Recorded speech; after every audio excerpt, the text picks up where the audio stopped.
welcome back to my YouTube channel. My name is Luke from Astro Awakening, and in this video I'm doing an astrological update of the current astrology as we move into a time of great change, energetic change. There is a lot happening cosmically, and so in this video I'm going to go through the major alignments and have a look forward to the new moon in Cancer that's happening on the 18th of July. And we're also going to take a look at the nodal shift. So the lunar nodes retrograde backwards through the sky, and they've been in for the last 18 months or so. They've been in the signs of South Node Scorpio, North Node Taurus, and they're moving into South Node Libra, North Node Aries. So we have this sort of polarity flip between the rulers of the South and North nodes. We've gone from a Mars-ruled Scorpio South node to a Mars-ruled Aries North Node, and then Venus is going to swap from Taurus rulership of the North Node to a Libra rulership of the South Node. And obviously we've got a Venus retrograde coming up. Mars is shifting signs. Pluto is on the bend between the the square to the axis of the nodes. So there's a lot happening. There is a lot happening cosmically, and this may be experienced in your own life as a little bit of agitation, a little bit of change, things starting to shift.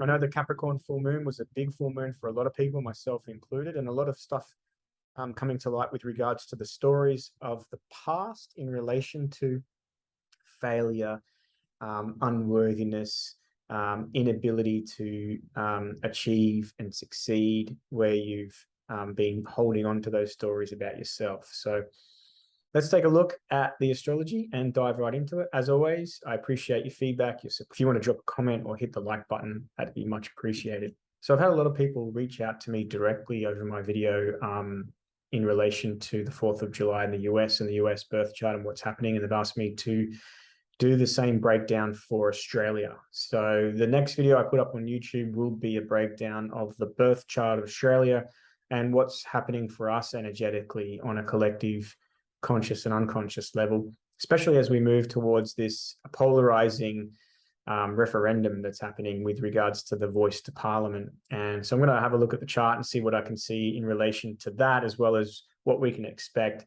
at home and economically, all those types of things. So look out for that. It'll be coming in the next sort of few days. But here we're going to dive into the astrology of the moment and look at what's happening for us cosmically.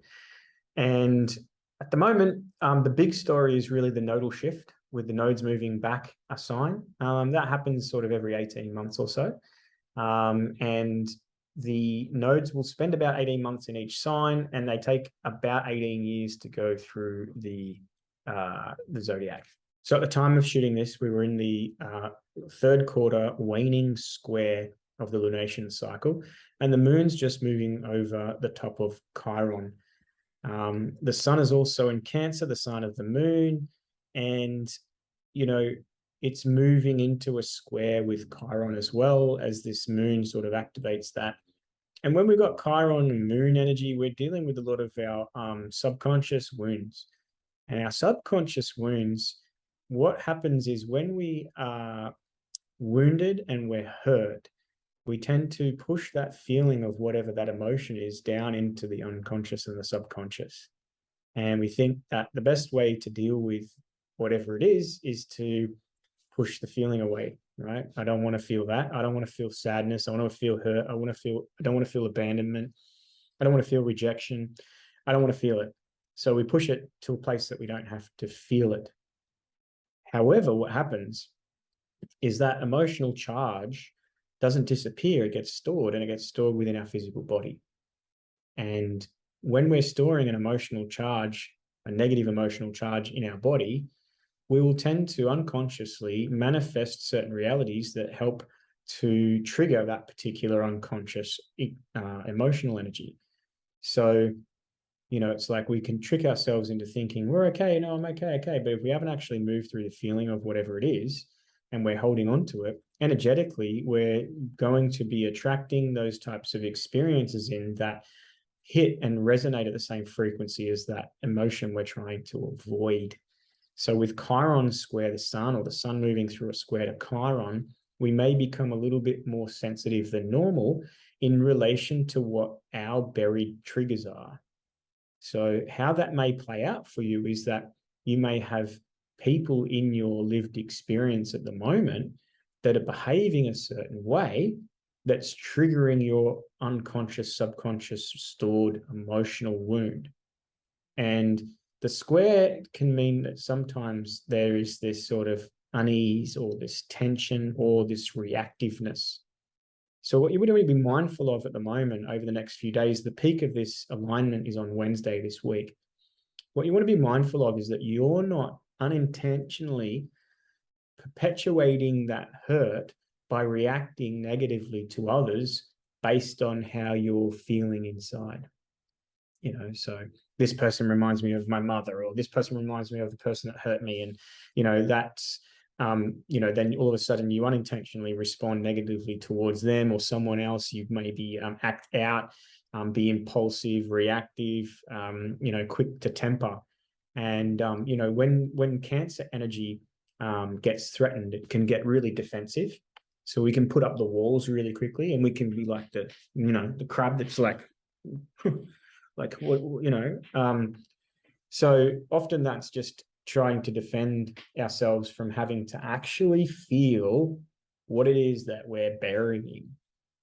There's a real nice opportunity to make some changes to the way you're treating yourself, feeling, you know, how you feel about yourself, and the types of habits and behaviors that support you self-nurturing, self-nourishing. So perhaps, you know, there is some buried hurt from the past that pushed into your unconscious is the fuel that drives some dysfunctional patterns of behavior, some bad habits, you know, and you're trying to break the bad habit. An example might be you have a tendency to overindulge in unhealthy things, whether that might be food or entertainment or any type of, you know, excess in something. And you want to stop it because you recognize it's not healthy, but you're finding it difficult to stop the process. Like, it's just hard. I go on a diet, I just can't stick to it. Or I've tried putting it down and I just come back to it. Or I don't know why I keep doing it, but I just can't stop doing it, right? If that type of pattern of behavior is happening, you're looking outside at the habit and saying, oh, I want to stop this, and, you know, challenged in that particular area. The better way to do is, okay, I have to stop and I have to look at myself, and I have to discover what emotion is the fuel that's driving this pattern of behavior.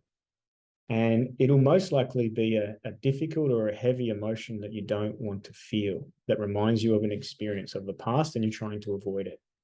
So try as you might to change this pattern of behavior, but if you don't starve its fuel source, you're not going to be able to change its behavior. You've got to actually go to the source of its fuel and cut it off, right? And that doesn't mean you cut off the past. It means you starve that habits, that dysfunctional habit of its fuel.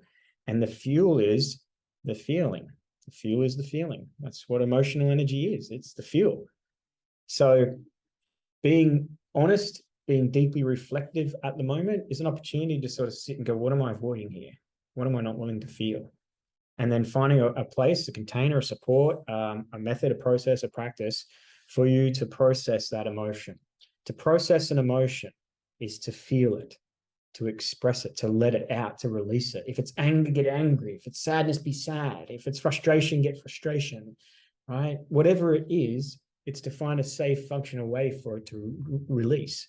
Sometimes, excuse me, sometimes you can transmute that energy into passion, creativity, purpose, right? It can be the fuel that drives something else. That's called transmutation. You take your pain and you put it into something that's passion or purpose driven, right? A lot of really beautifully inspiring creative people are driven by their deeper wounds, right? So that's transmutation.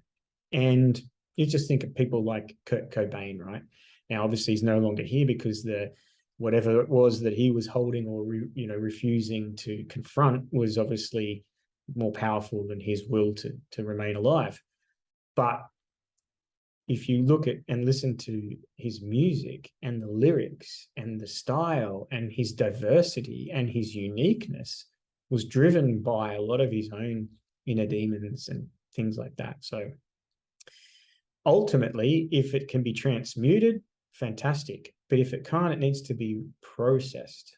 So you need to be able to process it to release it and let it go.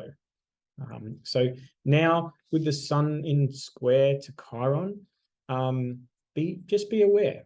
Be aware that the triggers that are happening around you and outside of you are only really showing up to the degree and extent at which you have held on to a particular negative emotion. So again, awareness is the first key.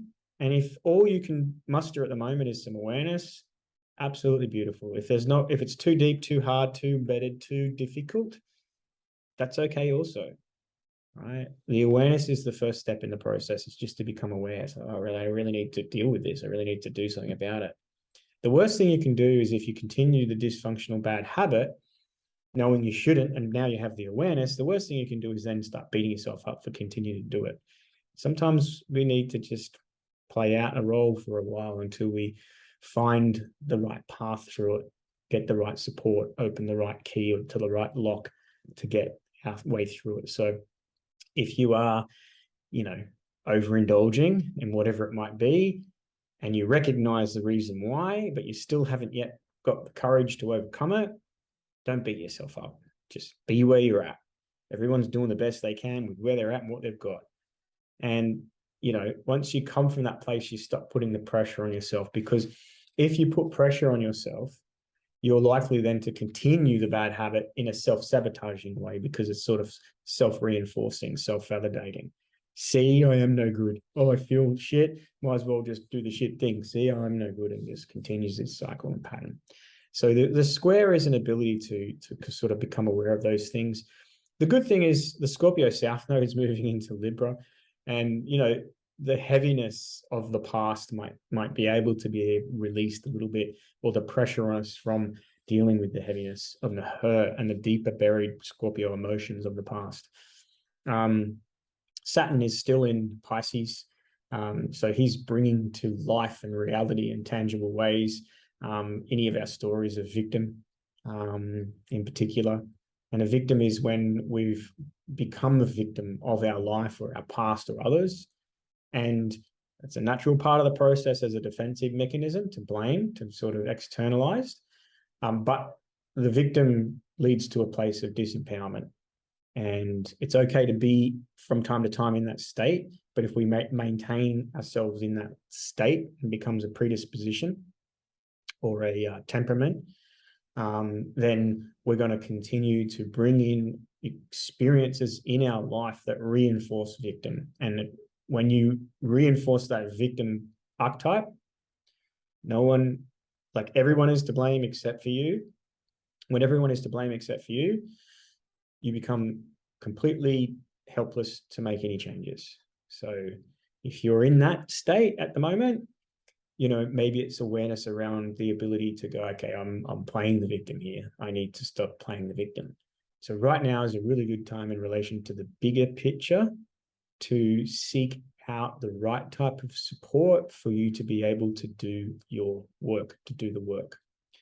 And doing the work is not, like I say all the time, doing the work is not breath work. Doing the work is not meditation. Doing the work is not ice baths. Doing the work is not sacred cacao. That's not the work. They're beautiful, lovely things and practices and techniques and methods that can assist on your journey of the work, absolutely. But that's not the work. I think people are a little bit misguided at the moment, thinking that that's the thing you've got to do that's going to help you. Like, I can go and do some plant medicine, or I can go and have an ice bath. Those things are useful, beneficial, they have their place and they're helpful, but they are not the work. The work is integrating into changes of your behavior, your self-image, your actions, your thoughts, your feelings. That's the work. So doing that work, Saturn in Pisces, so Saturn in Pisces till 2025, doing that work now is going to be rewarded in time. with resourcefulness and resilience and capability and confidence and maturity and responsibility and the ability to stand on your own 2 feet and become the own authority of your own life and become who you were born to be, that work will be rewarded. It's difficult. It's somewhat confronting, but you don't have to do it on your own. So be mindful of that. As we move forward, I will be looking at the new moon coming up on the 18th. We're at the 10th of July now, so it's a little over a week away. Like I said, we just shot this today at the 3/4 waning square of the moon. So here you can see the moon and sun squaring each other. The next little story is the Mars ingress into Virgo. And Mars deals with, he's the warrior, the fighter energy. He deals with our ability to motivate ourselves, desire and action driven. Mars can be quite combative. Mars moving into Virgo, then that sort of fiery passion and energy gets put into the land of mutable earth. And mutable earth is, I want to take something and I want to perfect it. I want to refine it. I want to make it better. I want to become efficient. I'm detail orientated. I'm sorting the wheat from the chaff. I may be breaking something down, metabolizing it into its small little parts, getting rid of the inefficiencies, making things work better. So Virgo is nicely placed in, Mars is nicely placed in Virgo, even though Mars has rulership over Scorpio and Aries, it's not badly placed in Virgo. When Mars in Virgo becomes difficult is when it's polarized or put into the process of nitpicking and fault finding. And then we can be starting to get quite frustrated because things aren't quite right. So when things aren't quite right, what are we doing? We're focusing on the thing that's not right. And Virgo is about focus. And what we choose to focus on, we become really efficient and we can become like better and perfecting, or we can be stuck in this over criticizing and difficult and everything's hard and it's too much. So with Mars moving into Virgo, be mindful that you're not just stuck in fault finding and looking at the imperfections and thinking, well, there's too much to do and it's too much. I haven't got enough time. You want to be looking at the things that you can, be discerning. Like if you look at it like in context to the world, holy shit, if I focus on all the things about the world, about the government, about what's going on around the world that are negative, what am I going to do? I'm going to overwhelm myself with like helplessness, the opposite of Virgo, Pisces. I'm going to overwhelm myself and we're like, it's too much, oh my God. And I can feel helpless in that process. And it's not to say that those things don't exist. It's just where we choose to focus the energy. And the Virgo is all about, well, what am I choosing to focus my energy on? What's useful, beneficial, what's good, what's productive, or what's difficult, what's not good, what's imperfect. So be mindful as Mars moves into there in your own life is to go towards the process of refinement, to perfect something, to take something that's already there and make it better, right? You could look at your own physical well-being, your habits and your health and your routines. You could look at the way you do your work in this world and can you do it better? Is there something that you can do to improve the way you do something? Efficiency, the best use of your time and energy. That's the best use of Virgo. How do I use my time and energy the most efficiency to be the most productive with it, right? And it's not saying that productivity is key as far as, because we've been conditioned to think if we're not productive, then we must be useless, which is the negative aspect of Virgo, feeling useless as opposed to feeling useful. But in that sense, there can be an aspect of our life where we can probably refine things and become a little bit more productive. That's not to say we don't have time for fun and pleasure and joy. It means that we do this, we do it better, we have more time for fun, pleasure, and joy. And Virgo is about efficiency, right? So if you can master something through this next little while while Mars is in Virgo, it might lead to a place of more efficiency in your life, less time wasting, better use of your resources and your energy, which frees up more of your time for passion, purpose, fun, pleasure, joy, love, relationship, cultivation, whatever. So Mars in Virgo, I like that. Now, Mars in Virgo is going to move into an opposition to Saturn. And Mars and Saturn tend to be the malefic planets. They're difficult, they're challenging to deal with. One is really robust and quite fiery and passionate and like direct, and the other one is challenging and restrictive and contracting and limiting. But the combination of these two is the right balance of hard work and discipline, as opposed to, focused action. So blending those two energies, it's not taking something to an extreme and becoming ultra disciplined, ultra fucking efficient, and ultra like exclusive. But it's also not the opposite of that and becoming like, it's too hard, it's too much. There's the challenge and I can't break through it. And I feel like the victim, and it's despair and it's too hard. So blending those two energies, an opposition creates this almost like a position where we're called in to go, well, I can go that way or I can go that way. We come to a crossroad or a head on, and it's like, well, I can't keep going this way, right?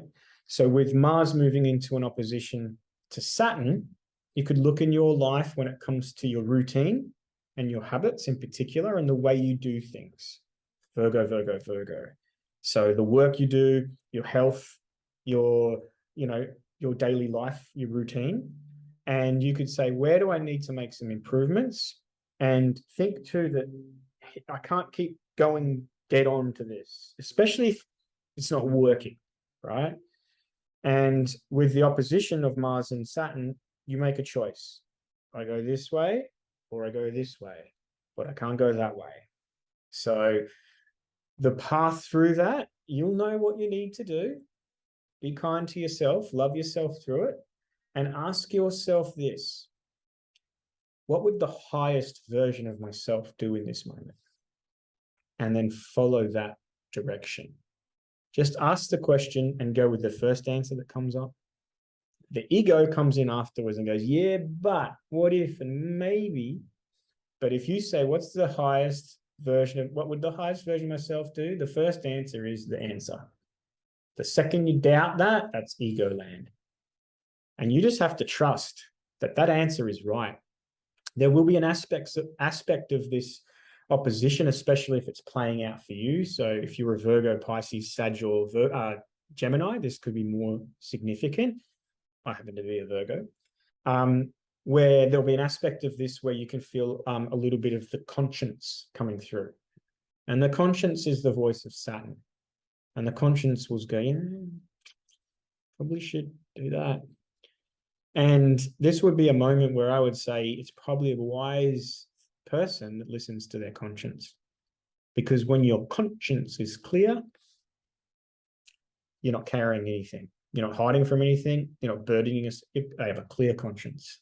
So the ability to clear your conscience, create a new path, and move towards a more efficient way to do things. This is what the Mars in Virgo opportunity is, especially over the first. Let's have a quick look here. So the exact opposition is going to be on the 21st of July. And that's also going to be the Sun opposite Pluto at the same time, squaring the nodes. So oppositions create turning points where a direction change is required, where we need to sort of take a new direction, or we have a decision to make, right? Or we have a decision to make to go, well, it's that or it's that. So they create these sort of pivots within our path. So we've got on the 21st of July, Mars opposite Saturn, and also pretty much the 21st, 22nd of July is the Sun opposite Pluto.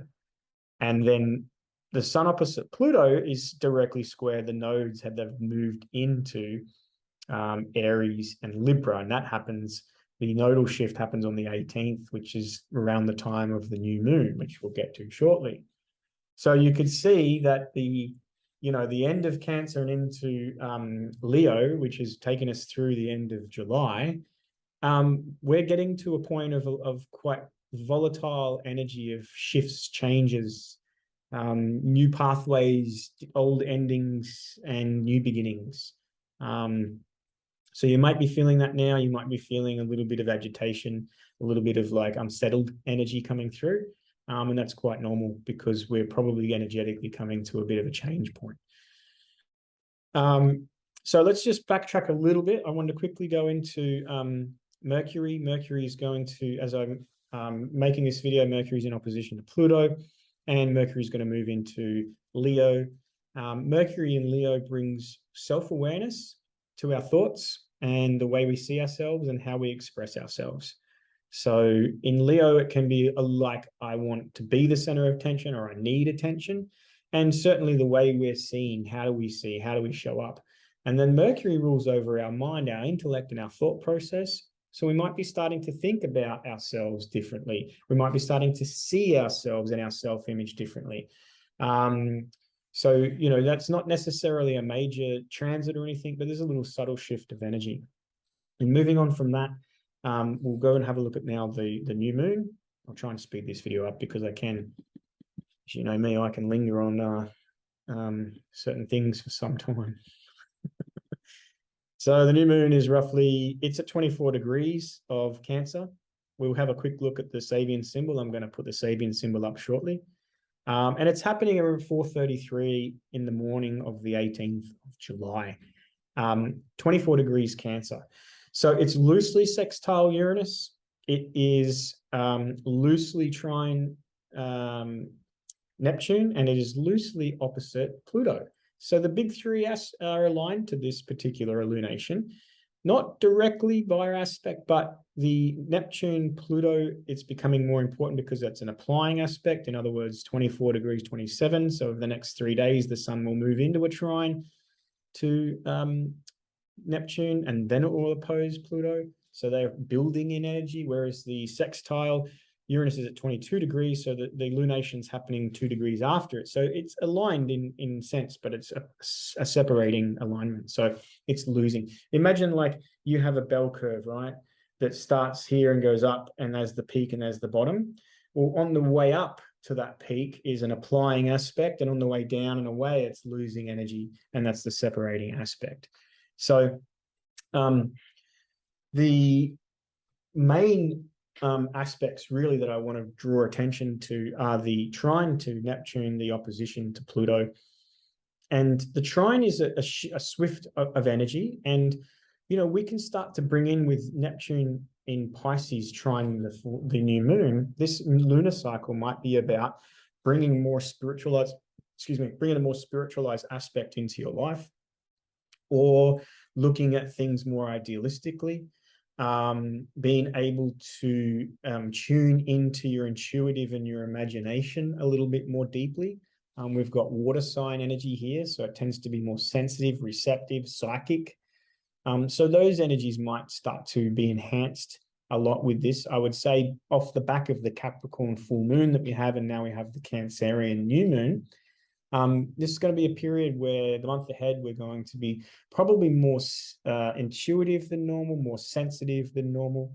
And we're also moving into this opposition to Pluto, and Pluto challenges us to change. So, you know, we may be getting the intuitive energy that comes through with this is like, where's the change? And Pluto is deep change on a deeper level. So as we move through the month ahead, the opposition to Pluto might challenge us to change as well. It might mean that there are some big challenges that we have to confront in our life in different areas, depending on where this is happening for you in your chart, that create the transformational change or the need for it. Now, the new moon in Cancer, it maybe is going to test our emotions as well, and what we need for comfort. Right? What's our comfort? What do we need for emotional security? The other alignments that are happening at the same time as the new moon, Mars-Saturn opposition, which is building, you know, which we've spoken on already. Mercury has just completed a square to Jupiter. So the day before, day of the new moon. Look, Mercury square Jupiter, we can get overcarried, exaggerated. We can make a mountain out of a molehill. Things can become inflated. So be mindful of that particular energy, and moderation is key. So what I'm showing you now is the Sabian symbol for Cancer 25, which is the 24th to 25th degree of Cancer, which is where this new moon is. This is James Burgess' site, the dark shadow or mantle thrown suddenly over the right shoulder. So he goes on to say that enacting the soul's purpose, when we align worldly aims with the soul's essence vibration, we feel as though we've been blessed by divine dispensation, feeling the occasional rush of spiritual empowerment. And, you know, this moon, like this degree has that embedded, but it's also trining Neptune. So there's this sort of higher octave of intuitive, psychic, and spiritual energy infused into this new moon. Trust success as an endowment. It may feel as though one is blessed by higher forces to carry out special cosmic purposes, but in truth, the benefactor of this endowment is our higher selves, which is accessed whenever all sides of personality are mastered and brought into harmony. The inevitable outcome of this process is that we become influential over those who have imbalances. So we are then able and inclined to guide those around us towards the realization of a higher purpose. So in other words, when you start to change your vibrational frequency, when you do the work and you reshape your self-image as a vehicle for the higher forces of your higher self and the alignment or balanced energies of all the different aspects of personality, you become a guidepost for those also wanting to attain that level of self-actualization. You also can become the person of power in situations when others are acting from imbalanced forces. So that's an interesting point of view. And I also want to bring up the Dane Rudhyar version as well, because it has a slightly different take. So James Burgess takes the Dane Rudhyar's Sabian symbols and he sort of puts them in his own words, which I do like. I really resonated his vibe. But this is the original aspect of the Sabian symbol. A willful man is overshadowed by a descent of the superior power. A willful man overshadowed by descent of superior power. The response of spiritual forces to the integration of personality through positive willful endeavors. Like think about that Mars into Virgo as well with this happening, and that ability to focus on refining ourselves and crafting supportive habits, behaviors, and routines that allow us to be more efficient in the way that we are, and more practical and useful. But also, you know, Virgo is that place to like obtain some level of spiritual perfection. We are dealing here with a man who uses his will and positive imagination, hello Neptune in Pisces, in facing his problems. So the will and the imagination to confront the challenge rather than to hide from it or blame. To him comes the Pentecostal descent of power. He receives the mantle of power, the grace, the baraka in Sufi philosophy, or the providential assistance which can make him a true leader in his culture. In this fifth symbol, we witness a more transcendent expression of success. It is not merely external success, as is given by society to its prima donnas, but a spiritual response, a sign of inner strength and an uncommon endowment. And I love that about this new moon, especially with where we're at. If you are doing the work and you're on your path, this is an exceptional new moon to set some intentions, to call in the spiritual forces of your higher self and guardian angels, and to also confront life's difficulties and challenges from a place of empowered will and imagination. This Neptune alignment to the new moon is tuning us into that Neptunian frequency, and Neptune Pisces is to dream, to imagine.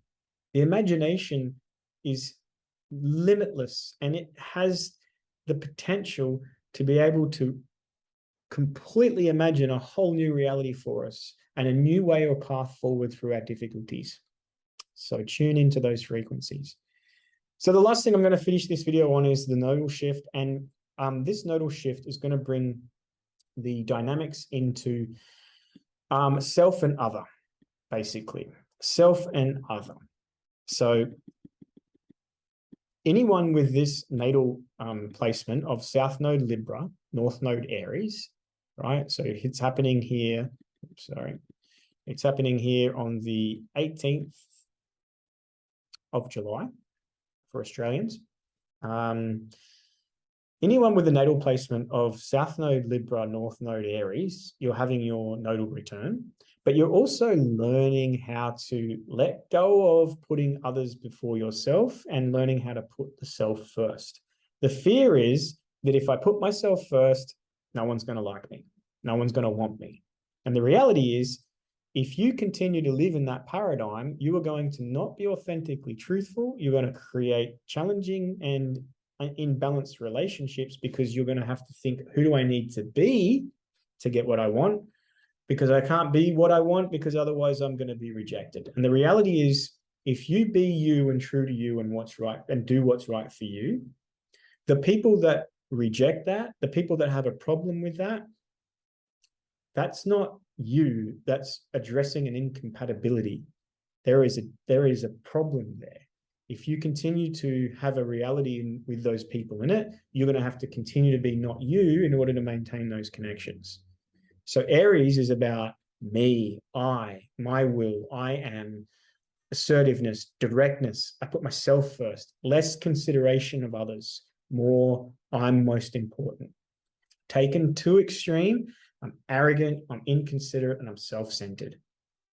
Balanced is I consider that I'm not going to do something to hurt you in the sense that I'm not going to be mean and spiteful and vindictive and, blunt, but I'm also not going to do the thing that you want me to do. I'm going to do the thing that I know is right by me. And again, when you do that, if someone has a problem, it's their problem, not yours. And we're learning that. As a collective, we're learning that. For this nodal shift, you want to look at your Libra and your Aries house. Your Libra house is where things are maybe ending and being taken away or having to let go, and maybe reluctantly. It depends on how much you're stuck in this type of pattern where you put the needs of others ahead of yourself. And maybe things are ending where that pattern is going to be broken. So your Libran house, you might be going through endings, releasings, undoings. There also could be the potential for people from the past coming in to resolve some karmic energy. Long lost lovers, people that you thought were out of your life completely, and they find their way back into your life. And if that's happening, generally it's to resolve some discordant or imbalanced energetic connection known as a karmic connection. And it may be just that's the process. It's they're coming in to be let go of completely. And the pathway to do that is to let bygones be bygones, let the past live where it lives, recognize we're all infallible and everyone's doing the best they can, and forgive and apologize where necessary and let it go. The North Node, where you're able to trust yourself, where you're having opportunity to grow, when you actually have the courage, Aries, the confidence, Aries, the directness, Aries, the self-actualized will. It's the sign the sun is exalted in. So when you have the courage to put yourself first, then you're going to have opportunities, chance meetings, synchronicities, events, circumstances, and people coming into your life to help you grow and expand. That may be an area of your life where things are changing and you're breaking this pattern of, putting everyone else before yourself or thinking you need to be a certain way in order to get what you want. In actual fact, you just need to trust what's right for you is right for everyone, even if they don't see it. Now, to illustrate this nodal shift, I thought it's a really good idea that we take a look at someone that has this nodal axis. And Jennifer Aniston, she's got South Node in Libra at 0 degrees, North Node in Aries at 0 degrees. She's got Venus ruling a South Node conjunct her North Node. And poor Jennifer, she's not had much luck in relationships. Anyone with the South Node Libra, North Node Aries, or North Node Libra, South Node Aries is learning soul growth through the process of me and other, self and lover, relationship, one-on-one relationships, and the dynamic and the ability to see things. And this is also important for anyone that has their North or South Node in their first, 7th house axis as well, because it's a repetition of that same theme. The interesting thing, I had a bit of a look. So Jennifer Aniston, she's had a lot of men, obviously. She had a lot of failed relationships. Because why? Because she's been playing this pattern, most likely, of, doing what she thinks was the right thing or putting the needs of others ahead of herself. She might have the tendency also to just, not consider it, not be discerning, not to be practical, and more to be in a fantasy or in love with the idea, because that's the 12th house. It's the ideal. It's the ideal rather than the potential. And maybe her marriage to Brad Pitt in 2000, as the nodes were shifting across, right? She had the North Node sitting right on her midheaven, squaring the axis of, self and other in her chart. She married Brad Pitt, and maybe she was in love with the idea of what that might have meant, playing then this pattern of the past. And as soon as Saturn came and conjunct this point of transition, right? So the first house and the 7th house, it's the self and the other. And Saturn came into a clock face, 12 o'clock, boom, right in between, right here in the middle. And that was the divorce of Brad Pitt, because perhaps Saturn brought in the reality, and it's like, this person doesn't love me. I need to love me, North Node Aries. This person doesn't. Maybe also they were in love with the idea of what this was, and the difficulties arose in the relationship. She ends it. In 2011, she meets another guy, Justin Thoreau, right, was the next person. 2011, she meets. In 2015, she marries. And in 2011, when she met, she was having a Uranus opposition. So Uranus was on her North Node. And the Uranus opposition sometimes is that willful rebellion against the self. So someone completely different, doing it different, maybe that whole dynamic comes in. And it was interesting, like when, this activation of Uranus on her North Node and opposite her natal Uranus, and she's, met this new guy, and it's unusual, and, it's a different type of relationship. And then as soon as Uranus had moved forward in her chart and made an alignment to her descendant, the axis of relationship in someone's chart, Uranus hit that, and she ends that relationship. It's the sudden ending. 2018, Uranus passed over a descendant, and it's over. Now, I bring this to your attention just purely for the fact of like the balancing between relationships and how the nodal axis in someone's chart, especially when it's 1st house, 7th house, or Libra Aries in any combination, is bringing that theme. So then we can use that as a way to sort of look at what our experience is going to be over the next 18 months as a collective. And it is going to be around relationships. A lot ending, a lot beginning, a lot of that process of making the adjustments within relationships to create a new connection.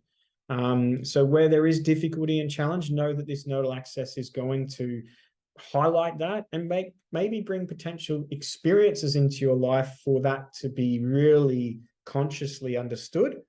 And sometimes, because the nodes represent where we have our eclipses, so from October this year onwards, we're going to have the eclipses in Libra and Aries, and sometimes the unexpected event manifests, the sudden change that breaks us unwillfully out of a difficult relationship.